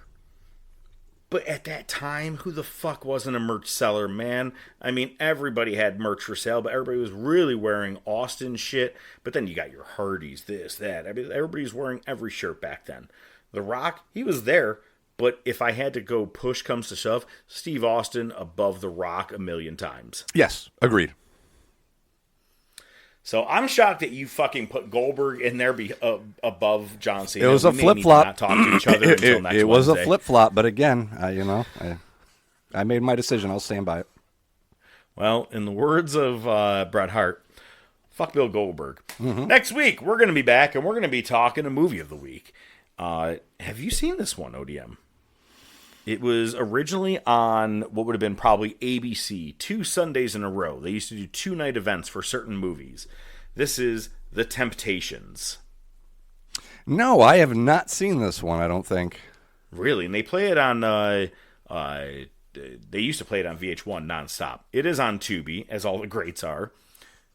It is either 2 hours of a movie or 4 hours in total, however you want to look at it. Next week, I want to break it down. It was a great two-parter that was on back in like 95, 96-ish, something like that. 98. 98, thank you very much. And I'm excited to talk about this with you. I'm a very big fan of the Temptations, man. Mm-hmm. I grew up on Motown. The story of this group, pretty fucking gut-wrenching in many ways. You didn't realize how much people were dealing with alcohol, drugs, and all that other shit. It was a good movie, and I think you'll enjoy it. So we'll talk about that one next week. And next week, also, we're going to be talking about some probably wrestling. Yeah, we'll do that. Yeah. Okay, hey, I'm the professor. I bid you farewell. He's ODM, and if you hold on for just one more day, he's got some thoughts for you. Thanks, Professor. I'd like to switch it up today. I'd like to switch it up a little bit, and I'm going to end with a poem. Oh, Jesus. Yeah. Roses are red, violets are blue. Don't let Mark fool you. He loves Goldberg spooge.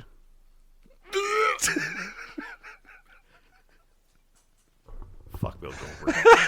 Should have made that your bring it to the table.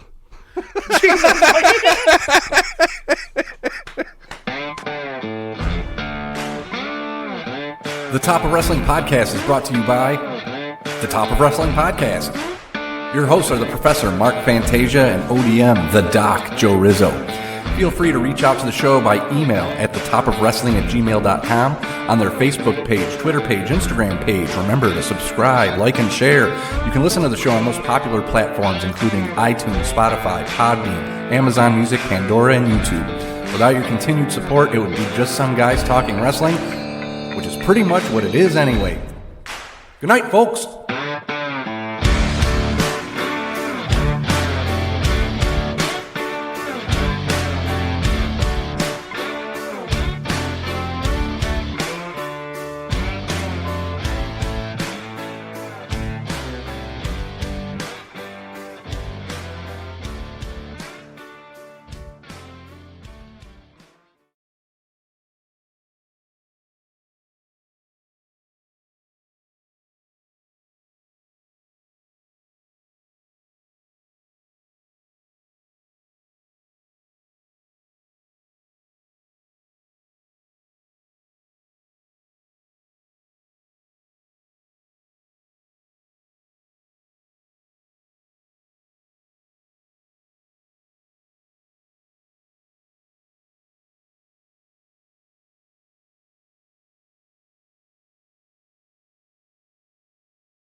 We finished all of Sunny, by the way, finally. Okay. Yeah, the last one The on move. Hulu is the Golden Bachelor or whatever finale. Oh, that's the one. That's you get it in the feels for Lynn. Yep. For our sweet friend Lynn. Oh man, and the fact that she was even in it, that was cool. And it's funny, all the compilation they showed of her later, like the light switch and everything. I was waiting for 1, 2, 3. money me, money now. Money now, money me now. Me needing money. All right, let's do this. First he was in my butt, and then he was in my butt. Then he went in his butt, and then they just finished on each other. I was just there. I wasn't. And then they left, And then I don't know anything from there. Oh, Jesus goddamn Christ, Mom. If that's all you knew, then just say you don't fucking know anything. His Jesus goddamn Christ is my favorite. There's a couple of times where swearing is, like, when it hits just the right way, you laugh. Right. Like when Charlie had that whole extra room, when Frank goes, what the fuck? But that one right there, the Jesus goddamn Christ, Mom. Actually, another one this season was the dog track one. And the guy picked up the hot dog and put it in his pocket. Yeah. And Charlie goes, what's more raw than that? And Matt goes, that is fucking disgusting. And then he shoots himself. Yeah. While they're in the trailer with him. Did he shoot the dog? Yeah. The dog comes out. I like it. They're like, maybe we should burn it. Oh, and Carol Kane. Yeah. I've been saying her character from Unbreakable Kimmy Schmidt should have done a show with Frank Reynolds because they're just both so out there. Oh, you didn't realize when you said that they... That's right. You hadn't seen that episode yet. Hadn't seen the episode I thought yet, you man. did because you brought it up. No. I had brought it up when we were doing our TV characters. Okay. Yeah. No, that's weird, huh? Crazy. Yeah. All right. Yeah. So, all right. Wrestling. Should make that your bring it to the table.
Don't you know things will change? Things will go your way. If you You know you wanted the short-haired blonde. We all did. I mean, who didn't? And we know you have the proclivity for the short-haired blondes like the Nitro Girl. Yeah, but I would have taken a stab at the chubby redhead, too. I mean, why not? You know? I don't discriminate. Yeah, me neither. Say one I was about to say something. Quagmire. Right. Fat chicks need love, too. They got to pay.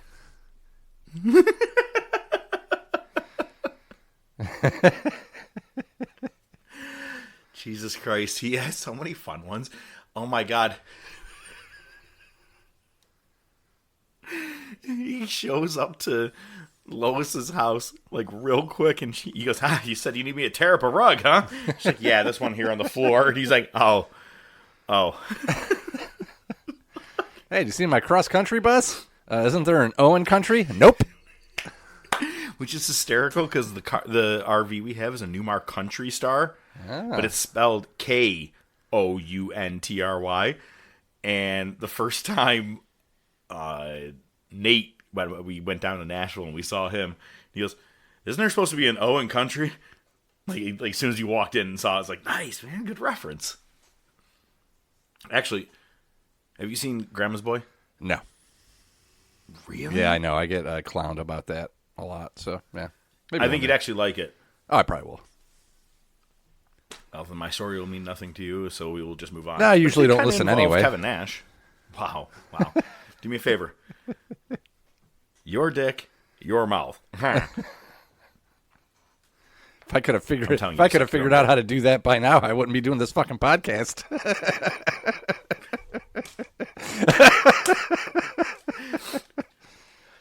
My greatest fucking favorite reference when people are like, are you trying to lick your balls or something like that or whatever? I always go to the Mel Gibson line from Lethal Weapon 3. The dog bones? He's like, you keep eating the dog biscuits. He goes, yeah, but every time I try to lick my balls, I fall off the couch. So if everybody's like, you ever try to suck your own dick? Every time I do, I fall off the couch. There you go.